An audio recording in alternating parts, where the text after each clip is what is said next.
Welcome, everyone. I'm Sue Barber, author, former IT director for a Fortune 500 company, turned executive coach, and this is the Visibility Factor podcast, where we explore how to raise your visibility and play bigger at work and in life.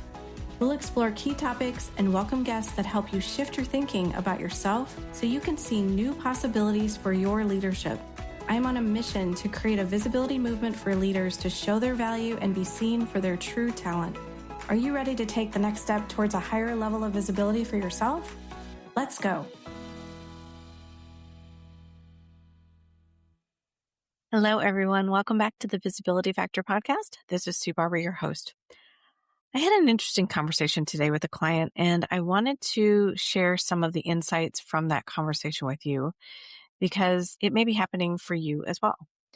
So we were talking about moving towards a more strategic mindset and starting to show up differently. And you've probably heard me talk about the concept of show, not tell.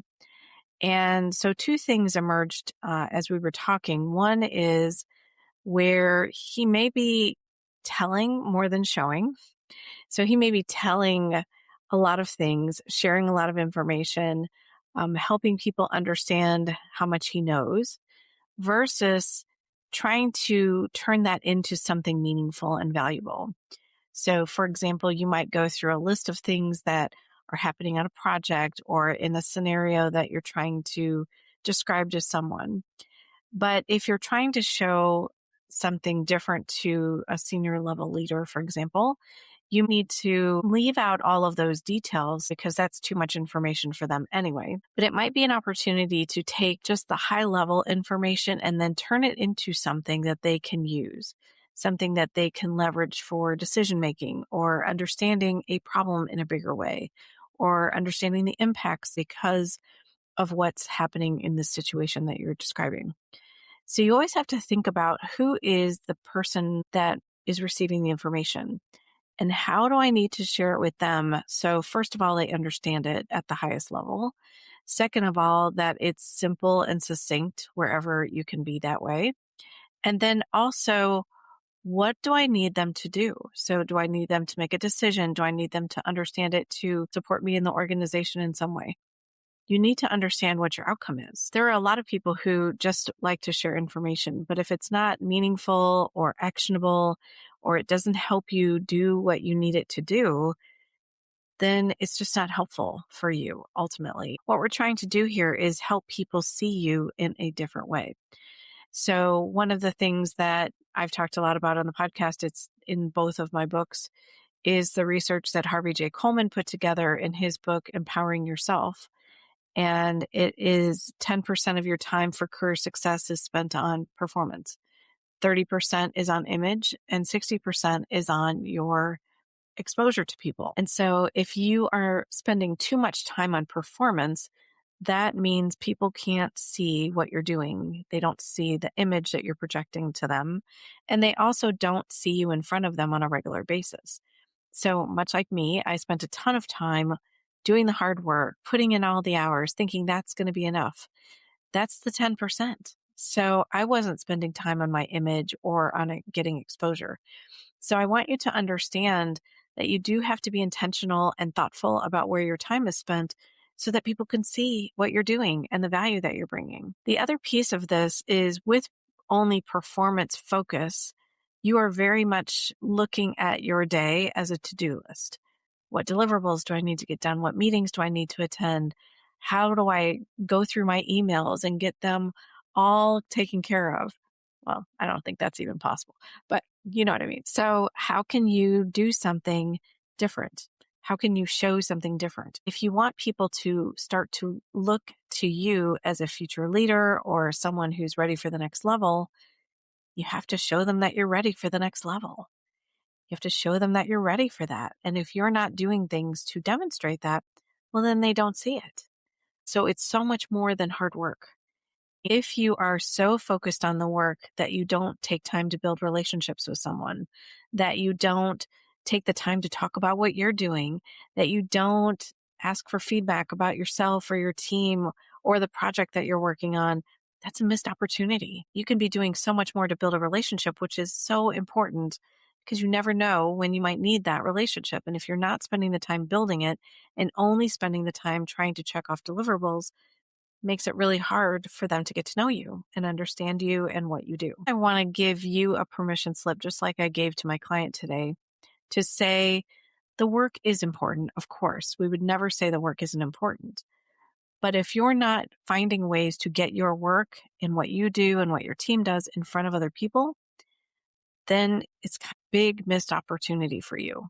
And if you want to go to the next level, you have to start demonstrating that you understand what's expected at that level and that you're showing it to people. If you have a big project and you have an opportunity to get in front of senior leaders, big decision makers, influencers in the organization, those are opportunities to take advantage of. And how can you start to talk about things and share information in a way that positions you differently than maybe what they've seen before? How can you help them start to see that you're ready for the next step, that you're demonstrating leadership and paying attention to strategy and thinking about the future? You have to help them understand that you get it. Think about your visibility, the influence, and the impact that you want them to see from you. And if you can start to think with those three things in mind, it changes the conversation. In this client's case, he had a to-do list in his head that he was trying to check off. When you focus so much on a to-do list and just the work, you're staying in a place where people can't see you as strategic then. If you are looking to progress in your career, you have to think about how can I demonstrate those competencies and find opportunities to take advantage of them and put yourself out there in front of them and demonstrate your image and your perception. So for anyone who is trying to get to the next level, these are the things to think about. Are you too focused on performance and your to-do list? And are you talking about the value that you bring or that your team brings with people so that they can get to know you, that they can see how you think? Take advantage of opportunities and one-on-ones to share those things. Don't just talk about the work. And I get that there are some people who only want to talk about work. I do get that. But you can start a meeting off with, hey, I need to share some things with you about blah, blah, blah project. And then we can get into the other stuff that we had planned for today. You want their full attention. So if you're not doing something to get their attention, that attention will go elsewhere. We all know that it's really easy to get distracted. Think about what it is you want and share it in the easiest, simple way for them to get. And then ask them to share feedback. It can be that simple. So don't overcomplicate this. So to recap some of the things that we just talked about, be mindful of the fact of where you're spending too much time on a to-do list. Be thinking about whether or not you're demonstrating the competencies for the role that you want next. Look for opportunities to take advantage of meetings, presentations, conversations to share more about you, to let people get to know you and what you think and how you want to progress in your career or what your team is doing. Those are great opportunities for people to see you in a way that you really want to be seen. So you have a choice to make. If you have a team, find opportunities to delegate to them. Give them opportunities to develop. You don't have to be the one to do everything. If you don't let go of being the doer, then that's how you'll be seen. You'll be seen as the doer instead of how you want to be seen, which is the leader, the person who's strategic, the person who's trying to think about the future and take things to the next level. You get to decide. I'm sharing information with you to help you think about this differently. You get to decide where you spend your time. And you might be thinking, Sue, if you had any idea how much work I had, there's no way I have time for any of these other things that you're talking about. I get that. I used to have that too. But if you are leading people, look at where you are doing things that they could be doing and learning and growing from. If you're doing everything, you're holding back a great opportunity for them to learn. And you might get scared and say, well, what am I going to do if I give them all my work? Your time needs to be spent on influencing and getting in front of people, all those other things that we were talking about, your image, your perception, your exposure to other people. That's where your time needs to be spent. So think about what it is you want. You can absolutely have it. You can make the time to do it. It just needs to be a priority in your life. If you're not doing it with intention or consistency, then it won't really move the needle for you. So spend the time thinking about what it is you want, how you want to be perceived. Are you doing too much telling and not enough showing? Is your to-do list more important than you and your career? You have to ask yourself that question, because the answer might be, yes, I'm spending too much time doing all the work. And it's okay if the answer is yes, but now you can make a shift. Now you can change that. So I have been there. I had to make that choice as well, and I didn't think it was possible. And I'm here to tell you that it is. It requires you to think out of the box, to decide where your time is being spent and if it's spent on the right things for you to be seen in the way that you want to. I hope this was helpful. If you know of anyone else who would benefit from hearing this message around their time and what they're doing with it, please share this episode with them. Thanks so much for joining today on the Visibility Factor podcast, and we'll catch you on the next one.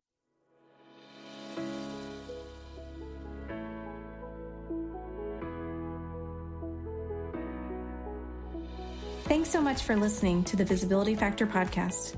Remember that visibility starts with small steps that are intentional and consistent each day. Be bold, be visible, be the leader you were meant to be. Find us and subscribe on Apple Podcasts, Spotify, and wherever else you listen to podcasts. Follow us on all of our social media platforms, which are highlighted in the show notes. Thank you for listening, and we'll see you next time on the Visibility Factor podcast.